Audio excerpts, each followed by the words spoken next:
Sumasahimpapawid mula sa Premier Ibanag City of the North. Para sa Diyos at sa Pilipinas nating mahal, ito ang DZYT 765 SMNI Radio Tuguegarao. Kapartner mo sa balita at serbisyo.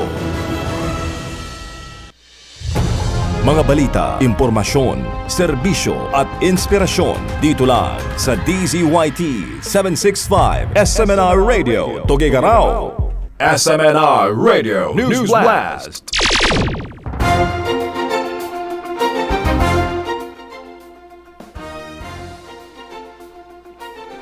Gatchalian nanawagan sa Senado na ibunyag ang kinaroroonan ni Senator Bato.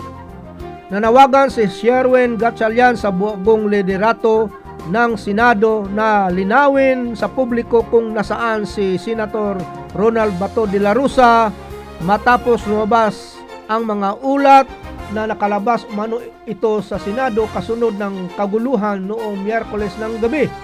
Ayon kay Gatchalian, dapat magpaliwanag ang Senate Leadership at Office of the Sergeant at Arms kung totoo o hindi ang mga balitang nakataka si De La Rosa mula sa protective custody ng Senado.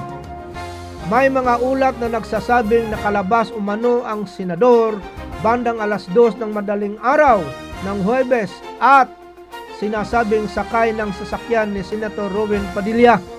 Nilinaw rin ni Gatchalian na walang ibinigay na babala sa mga senador bago ang nangyayaring kaguluhan sa Senado, taliwas sa mga kumakalat na haka-haka.